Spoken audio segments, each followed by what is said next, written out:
Oscar goes to Slumdog Millionaire, Christian Colson producer. 8 Oscar award जीतने वाली film Slumdog millionaire, 13 Filmfare जीतने वाली गली बॉय, रैपर डिवाइन और नेजी, इन चारों से रिलेटेड एक चीज कॉमन है, वो है धारावी, एशिया का सबसे बड़ा स्लम।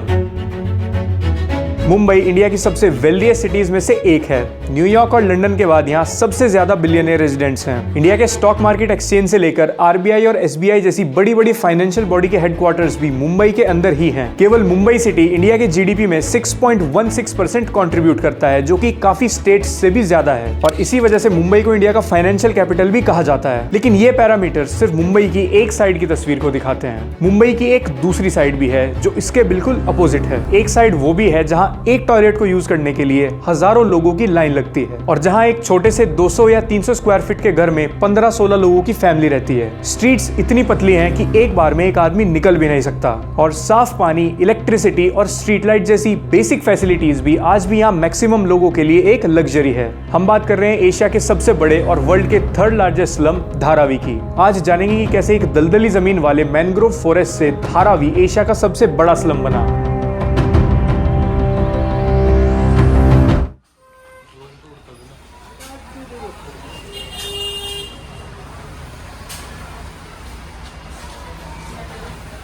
धारावी स्लम में एंटर करने से पहले हम भी थोड़े हेजिडेंट थे, क्योंकि धारावी के क्राइम्स की स्टोरी तो हम सब ने सुनी है। धारावी वर्ल्ड का 3rd लार्जेस्ट स्लम है, जहां 2.39 स्क्वायर किलोमीटर के एरिया में लगभग 20 लाख की पॉपुलेशन रहती है, और अगर यहाँ की पॉपुलेशन डेंसिटी की बात करें तो वो है 4,18,410 पर स्क्वायर किलोमीटर, यानी नॉर्मल इंडिया की एवरेज पॉपुलेशन डेंसिटी से 1000 गुना कम। धारावी हमेशा से ऐसा नहीं हुआ करता था। एक टाइम पर धारावी के पूरे एरिया में मैनग्रोव फॉरेस्ट हुआ करता था, और पूरा धारावी एक दलदली जमीन थी। अगर हम आज से 400 साल पहले जाए तो मुंबई सिटी बिल्कुल अलग दिखाई देती थी। उस वक्त मुंबई 7 अलग अलग आइलैंड में डिवाइडेड थी, जिनका नाम था बॉम्बे, पारेल, वर्ली, महिम, लिटिल कोलाबा और कोलाबा। 17वीं सेंचुरी के स्टार्टिंग में ये सारे आइलैंड को ब्रिटिश ईस्ट इंडिया कंपनी को दे दिया गया था। ब्रिटिशर्स को मुंबई के इन पोर्ट्स में बहुत ही अच्छा इकोनॉमिक पोटेंशियल दिखा, और उन्होंने इसे नेचुरल सी हार्बर की तरह डेवलप करने का डिसीजन लिया, जिससे यहाँ के पोर्ट से पर्शिया और साउथ ईस्ट एशिया की ब्रिटिश फैक्ट्रीज में कम्युनिकेट किया जा सके। ब्रिटिशर्स के इस प्रोजेक्ट के बाद 1671 से ही इन आइलैंड को एक साथ जोड़ने का काम शुरू कर दिया गया, जिसके लिए इन आइलैंड्स के बीच कई सालों तक कंक्रीट डाला गया और उसे फोर्टिफाइड किया गया। साल 1670 में शुरू हुआ ये प्रोजेक्ट 170 सालों तक चला,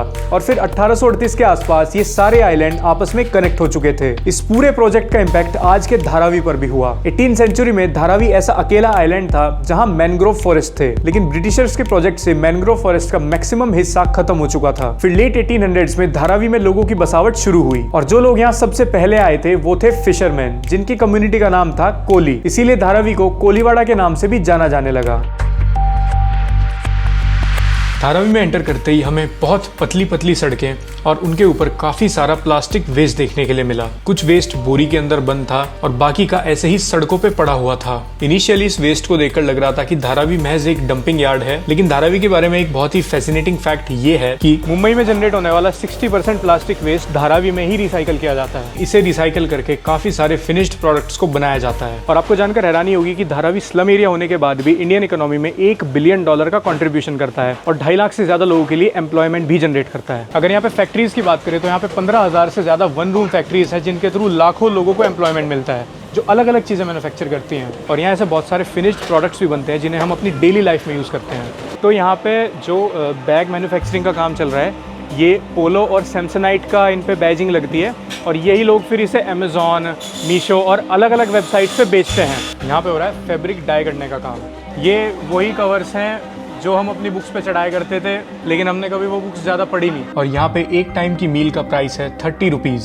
मंथ के 3000 रुपए दे के कोई भी पूरे मंथ के लिए 3 टाइम का खाना यहाँ पर आके खा सकता है। और ऐसे और भी छोटे छोटे किचन्स पूरे धारावी में दिखते हैं।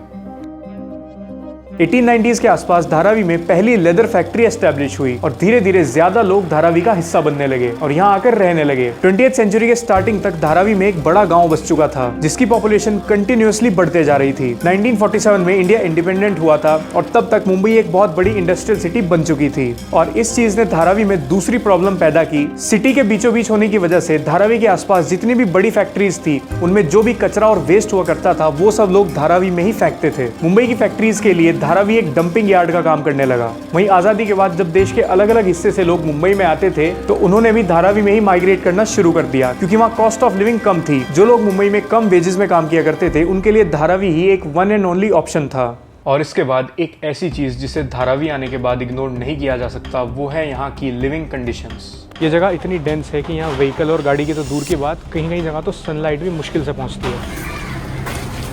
यहाँ की गलियाँ इतनी पतली हैं कि अगर मेडिकल इमरजेंसी में भी एम्बुलेंस की बात तो छोड़ो, अगर व्हील चेयर भी लगानी हो तो उस चीज़ की भी जगह नहीं है। लिटरली एक इंसान के निकलने की जगह है।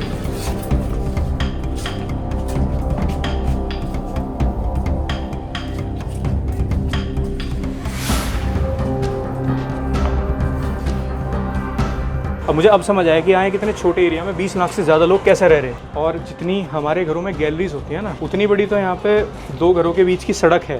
लिटरली अगर एक आदमी खड़ा हो जाए तो दूसरा नहीं जा सकता। एक कमरे से भी छोटे घरों में 15-20 लोगों का रहना यहाँ एकदम नॉर्मल बात है। घर में एंटर करते ही वॉशरूम, उससे लगा हुआ किचन। धारावी में बस इतनी ही जगह काफ़ी है 15-20 लोगों को अकोमोडेट करने के लिए। ये पूरा area I guess 500 square feet होगा, 350 स्क्वायर फीट भी हो सकता है। और यहाँ पे है वॉशरूम, साथ ही में किचन और सोने का अरेंजमेंट। आप टोटल कितने मेंबर हो यहाँ पे? 7 जन। और आपने बाकी धारावी के घर देखे हैं? सबसे ज़्यादा जन कितना देखा है एक घर में? एक घर में 22 जन हम लोग रहते थे। इतनी जगह में? अपने उधर सिने घर में। अच्छा। पुराने घर में। तो आपके घर का यहाँ रेंट क्या है? 10,000 भाड़ा। 10,000। यहाँ पे बेसिक फैसिलिटीज़ कितनी कम है, उस चीज़ का अंदाज़ा इस बात से लगाया जा सकता है कि एक ही टॉयलेट के लिए 500 लोगों की लाइन लगती है। वैसे अब तो यहाँ पे जगह जगह पे पब्लिक टॉयलेट्स बना दिए गए हैं, लेकिन ऑन एन एवरेज एक पब्लिक टॉयलेट को 1400 से 1500 लोग यूज़ करते हैं, वो भी एक दिन में। इस पब्लिक टॉयलेट को एक दिन में 2000 से ज़्यादा लोग यूज़ करते हैं। ये एरिया बहुत ज़्यादा डेंसली पॉपुलेटेड है। आपस में चिपके हुए घर यहाँ पे देखने के लिए मिलेंगे और एक घर में लगभग 18-20 लोगों की फैमिली तक रहती है। धारावी के पास से बहती मीठी रिवर में भी पानी की जगह प्लास्टिक बहता है और ये पूरी नदी अब एक नाला बन चुकी है। जब यहाँ कोई टूरिस्ट भी आता है तो उसे भी ये वार्निंग दी जाती है कि अगर उन्हें कोई रेस्पिरेटरी सिस्टम से रिलेटेड किसी भी तरह की प्रॉब्लम है तो वो यहाँ ना आए। कोविड आउटब्रेक के टाइम में भी मुंबई एडमिनिस्ट्रेशन के लिए धारावी स्लम में इन्फेक्शन को कंट्रोल करना एक बहुत बड़ा चैलेंज था और बाकी की इन्फेक्शियस डिजीज से यहाँ हर रोज हजारों लोग अफेक्टेड होते हैं, जिसमें ज्यादातर छोटे बच्चे रहते हैं। एक सर्वे के से धारावी में रहने वाले लोगों की लाइफ एक्सपेक्टेंसी एवरेज इंडियन से 7 साल कम होती है। 1896 के मुंबई प्लेग पैंडेमिक में भी धारावी के लोग ही सबसे ज्यादा अफेक्टेड हुए थे। एक सर्वे के हिसाब से यहाँ की पूरी 50% पॉपुलेशन कम हो गई थी। इसके अलावा एक रिसर्च ये भी बताती है कि ऐसे हाईली डेंस एरियाज में और अनहाइजीनिक एरियाज में रेस्पिरेटरी डिजीज फैलने का भी बहुत खतरा होता है, जिसमें ट्यूबरक्लोसिस, जॉन्डिस बहुत कॉमन है। एक सर्वे के हिसाब से धारावी के 77% हाउसहोल्ड्स में कंटेमिनेटेड वाटर सप्लाई होता है, जो कि बहुत से सीरियस इन्फेक्शन का रीजन बनता है। एक दूसरी रिपोर्ट ये भी बताती है कि स्लम एरियाज में रहने वाले 90% लोगों की डेथ रेस्पिरेटरी डिजीज से ही होती है। लेकिन इतनी सारी प्रॉब्लम्स होने के बाद भी इकोनॉमिक लिमिटेशंस के कारण लोग यहाँ पर रहने के लिए मजबूर हैं। इसके अलावा धारावी में अलग अलग जगह ओपन सीवेज यहाँ की सिचुएशन को थोड़ा और खराब कर देते हैं। पॉपुलेशन का डेटा बताता है कि धारावी में 63% हिंदू, 30% मुस्लिम, 6% क्रिश्चियन और बाकी माइनॉरिटीज पॉपुलेशन है। तो धारावी में कभी कोई कम्युनल आउटरीच तो देखने के लिए नहीं मिलता, लेकिन क्राइम को लेकर धारावी काफी डिवाइडेड नजर आता है। एक ग्रुप ऑफ पीपल कहता है कि धारावी में बाकी एरिया से क्राइम रेट काफी कम है, लेकिन मूवीज में हमेशा ये दिखाया जाता है कि धारावी में मर्डर होना भी एक बहुत नॉर्मल सी बात है। लेकिन इसके बावजूद धारावी में हुए मर्डर्स पर बहुत सारे न्यूज आर्टिकल्स मिल जाएंगे। जैसे कि रिसेंटली हुए इंटरव्यू में फेमस एक्टर जॉनी लीवर ने कहा था कि बचपन में उनके सामने वो रोज एक ना एक मर्डर विटनेस किया करते थे और मर्डर होना एक बहुत नॉर्मल बात थी। अब धारावी की इमेज अलग अलग हिस्सों की वजह से है, क्योंकि यहाँ एक पार्ट ऐसा है जहाँ बेसिक फैसिलिटीज अवेलेबल हैं, जबकि एक हिस्सा ऐसा है जो इसके बिल्कुल अपोजिट है, जहाँ सिचुएशन और ज्यादा बदतर है। क्राइम और मर्डर के बाद जो दूसरी चीज धारावी से जोड़ी जाती है वो है ड्रग अब्यूज। मुंबई में बहुत सारे ड्रग डीलर्स ऐसे रीसेंट ड्रग अरेस्ट होते हैं जिनका कनेक्शन धारावी से मिलता है, और इसमें इंडियंस के साथ साथ नाइजीरिया से आए हुए लोग भी होते हैं। इंडियन स्लम एरियाज में ड्रग अब्यूज पर किया गया WHO का एक सर्वे ये बताता है कि मोस्टली यहाँ के स्लम्स के जो बच्चे थे उनमें 87% चिल्ड्रन ड्रग अब्यूजर्स थे, जिसमें 83% बॉयज और 17% गर्ल्स थी। डेटा ये बताता है कि ड्रग यूजर्स में 52% वो लोग थे जो कि स्कूल जाया करते थे और बाकी के लोग यहाँ लेबरर्स की तरह काम करते थे। खैर, ये तो बात हुई धारावी की हिस्ट्री और प्रेजेंट की, लेकिन यहाँ पे रहने वाले लोगों का फ्यूचर क्या है? क्या मुंबई के स्लम्स में रह रहे इन लोगों की जिंदगी कभी बदलेगी और क्या यहाँ की पिक्चर कभी डिफरेंट दिखाई देगी? इसका जवाब है हाँ।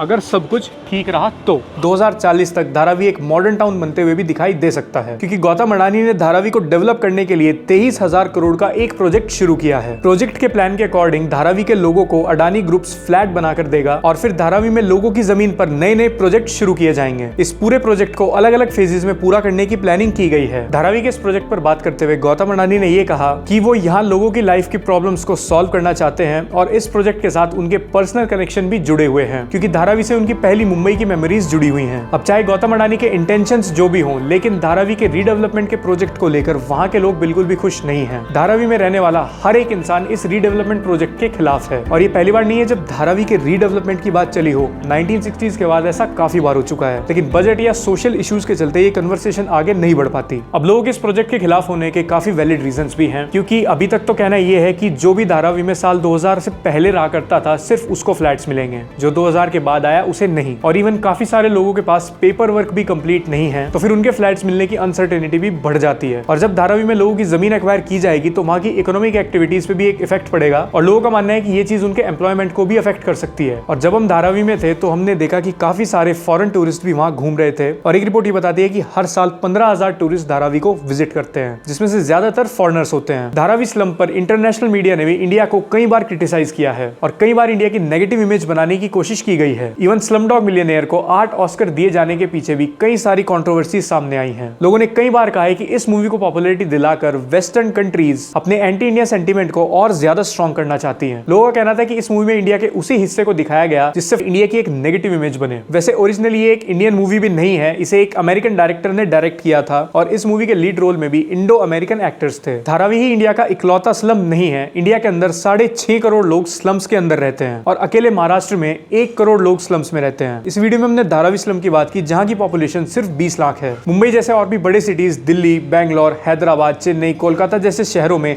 अलग अलग जगह से लोग माइग्रेट करके आते हैं काम की तलाश में और मैक्सिमम केसेस में ये होता है कि लोग इतनी बड़ी सिटीज का खर्चा नहीं सहन कर पाते और फिर वो लोग स्लम्स में रहने लगते हैं। इसी तरह से स्लम्स की पॉपुलेशन बहुत ज्यादा बढ़ जाती है। स्लम्स के अंदर कम खर्चे में सर्वाइव करना इजी होता है। अब भले ही वहाँ गंदा पानी पी के काम चलाना पड़े, सीवेज की फैसिलिटी ना हो, 20 लोगों को एक कमरे में रहना पड़े या फिर 500 लोगों को एक ही टॉयलेट शेयर करना पड़े। एक और सर्वे के हिसाब से इंडिया में 68% डेली अर्नर्स ऐसे हैं जो दिन में लगभग 160 रुपए ही कमा पाते हैं और 30% डेली अर्नर्स ऐसे हैं जो दिन में सिर्फ 85 रुपीज ही अर्न करते हैं। इन्हीं लोगों को स्लम्स का हिस्सा बनना पड़ता है और धारावी स्लम में हमने एक चीज देखी जो की थी यूनिटी। मैं आपको एक एग्जांपल के थ्रू समझाता हूँ। अगर आप मुंबई की ही किसी पॉश और डेवलप्ड सोसाइटी में चले जाओ और वहां जाके 10 लोगों से बात करो, उनसे पूछो कि यहाँ प्रॉब्लम्स क्या क्या हैं, यहाँ के नेगेटिव्स क्या हैं, तो लोग 100 तरीके की दिक्कतें बता देंगे। कोई कहेगा कंस्ट्रक्शन क्वालिटी अच्छी नहीं है, कोई कहेगा ओवर प्राइस्ड है, क्लब बेटर हो सकता था, स्विमिंग पूल या जिम बेटर हो सकता था। और वहीं धारावी के लोगों से पूछोगे कि स्लम में क्या क्या दिक्कतें हैं और यहाँ रहना कैसा है, तो बहुत कम चांसेस है कि कोई भी वहाँ पे कंप्लेंट करेगा। सो आज के इस वीडियो में इतना ही। हमें बताना कि आपको हमारा एफर्ट